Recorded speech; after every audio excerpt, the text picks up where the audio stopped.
Big TV భక్తి సమాచారం WhatsApp ఛానల్లో జాయిన్ అవ్వండి. అన్ని విశేషాలు ఎప్పటికప్పుడు తెలుసుకోండి.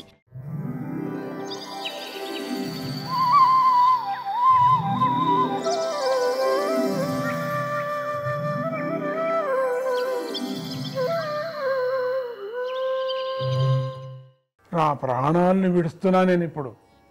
ఏదో సమస్త ప్రాణులు నాదే అనుకోండి ఇంతవరకు నేను. అందుకని నా ప్రాణాలే నేను వదిలేస్తున్నాను. ఇప్పుడు ప్రాణులను వదిలేస్తున్నాను, చుట్టూ ఆశ్రయించిన వాళ్ళను నా ప్రాణము వదిలేస్తున్నాను.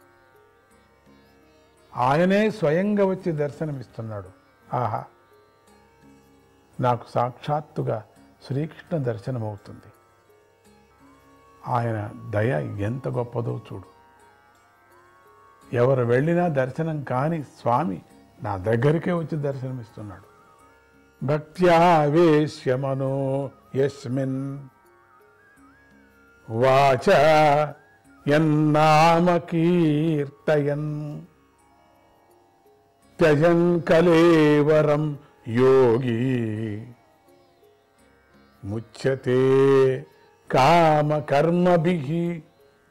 శ్రీకృష్ణుని యందు మనస్సు లగ్నం చేసి ఆయన నామాన్ని కీర్తిస్తూ ప్రాణాలను విడిచిపెట్టే యోగి కామ కర్మల నుండి, అలాగే వాటిచే ప్రేరితమై చేయబడేటువంటి కర్మల నుండి విముక్తి అవుతున్నాడు. కామ కర్మలు ఉన్నాయి కదా, ఆ కామ్య కర్మాలన్నీ కూడా దాంతోనే ప్రేరేపణై అవే చేస్తూ ఉంటాం. అవి కూడా ముక్తమైపోతున్నాయి నాకు ఇప్పుడు. స్వామి దర్శనంతో వ్యామోహమంతా పోతుంది, నశిస్తుంది. ఎందుకంటే ఆ శ్రీకృష్ణుడు నాకు దర్శనమిస్తున్నాడు. దేవదేవుడైన ఆ శ్రీమన్నారాయణుడు ప్రసన్నమైన చిరునవ్వుతో, ఎర్రని కన్నులతో ప్రకాశించే పద్మం లాంటి ముఖం గల ఆయన శ్రీకృష్ణ రూపంలో నన్ను చూస్తూ ఉండగా నేను ఈ దేహాన్ని విడిచిపెడుతున్నాను అన్నాడు. ఆయన ఎంత అదృష్టవంతుడు, నిజమే కదా. భీష్మ పితామహుడు యుధిష్ఠిరుడు ఆ మాటలు విని, ఋషులు వింటూ ఉండగా అంపశయ్యపై పడుకొని ఉన్నటువంటి భీష్ముణ్ణి వివిధ ధర్మాలను చెప్పమని ప్రశ్నించాడు. ధర్మ సూక్ష్మాలను చెప్పండి స్వామి అని ప్రార్థన చేశాడు. తత్వవేత్తి అయినటువంటి భీష్ముడు మానవుని స్వభావాన్ని బట్టి వర్ణాశ్రమాలకు తగినట్లుగా విధింపబడినటువంటి మరియు బంధ వైరాగ్యాలు అనేటువంటి మానసిక స్థితులకు సరిపోయే ప్రవృత్తి నివృత్తి రూపాలైనటువంటి 2 విధాలైన ధర్మాలను కూడా చెప్పుకొచ్చాడు. ప్రవృత్తి నివృత్తి, కర్మ కట్టుకోవటము, కర్మ వదిలేయటము ఒకటి. ప్రేరేపణ సంకల్పం చేయకపోవటము. ఏ ఆశ్రమ ధర్మాలు ఉన్నాయో అన్ని ఆశ్రమ ధర్మాలు, దాని యొక్క రహస్యాలు, ఆ ధర్మ సూక్ష్మాలు అన్నీ చెప్పుకొని వచ్చాడు. అంతేకాక దాన ధర్మాలను, రాజులు పాటించవలసినటువంటి ధర్మాలను, మోక్షానికి కారణమయ్యే శమధమాది ధర్మాలను, శ్రీల ధర్మాలను, ఏకాదశి మొదలైన భగవంతునికి ప్రీతిని కలిగించే వ్రతధర్మాలను విడివిడిగా విస్తారంగా చెప్పాడు. అంతేగాక ఎన్నో కథలలోనూ ఇతిహాసాల్లోనూ ఉన్నటువంటి ఆ విధంగా ధర్మార్థ కామ మోక్షాలనే పురుషార్థాలను కూడా చెప్పుకొచ్చాడు. ఒకటా రెండా? స్వామికి అన్ని బోధ చేశాడు. ఎందుకంటే చక్రవర్తి కదా యుధిష్ఠిరుడికి పితామహుడైనటువంటి భీష్ముడు అన్నీ చేసుకొచ్చాడు. అట్లే పడుకోనే అన్నీ ఉపదేశం చేశాడు. వాటిని ఆచరించవలసినటువంటి అన్ని ఉపాయాలు కూడా వర్ణించి చెప్పాడు. ఇచ్ఛామరణం అనే వరం కల జ్ఞాని అయిన భీష్ముడు తనిష్టం ఎప్పుడైనా ప్రాణం వదలొచ్చు, అట్లనే పెట్టుకోండవచ్చు, ఎప్పుడైనా వదలొచ్చు. జ్ఞాని అయిన భీష్ముడు ధర్మాలను చెబుతూ ఉండగానే తాను ఎదురు చూస్తున్న ఉత్తరాయణ పుణ్యకాలం వచ్చింది.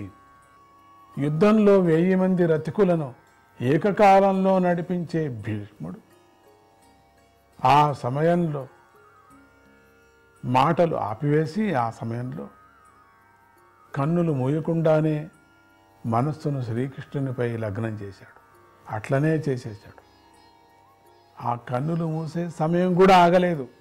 అది ఏదైనా సమయం అయిపోతుంది అని చెప్పి ఇది అక్కర్లేదు కదా ఈ శరీరం.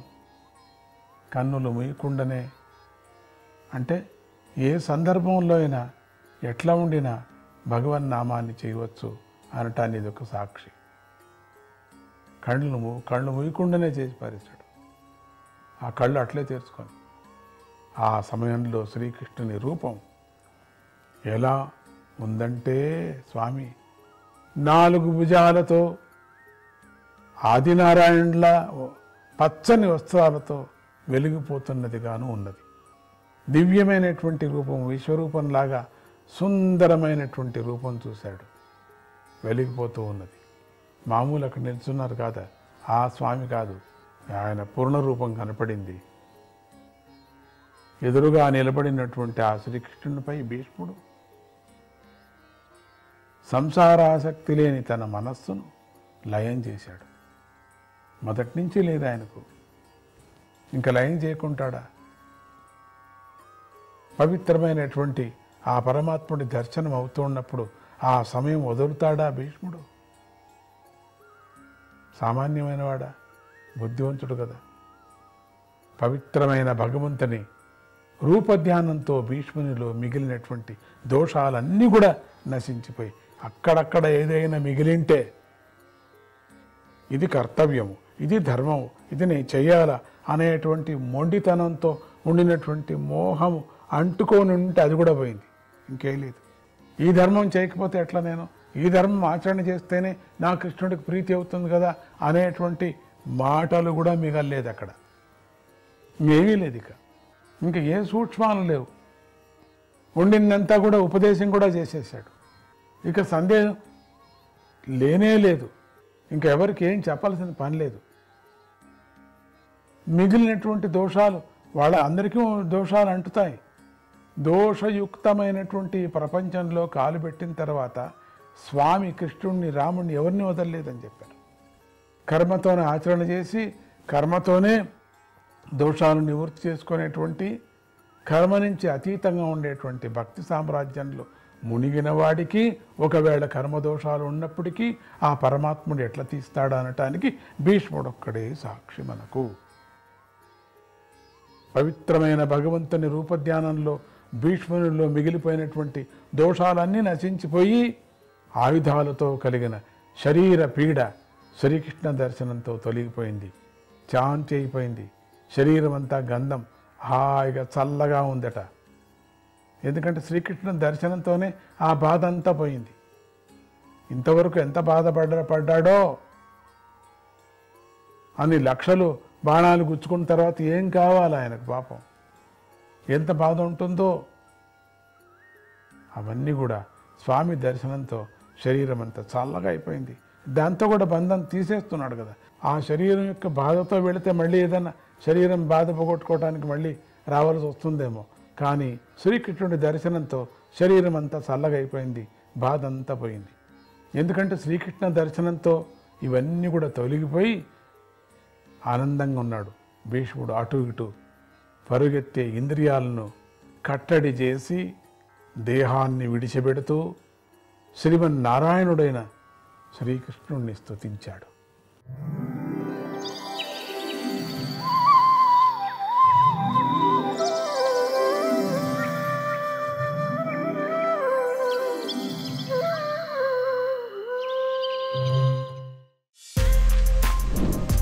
For more videos like this, subscribe Big TV channel.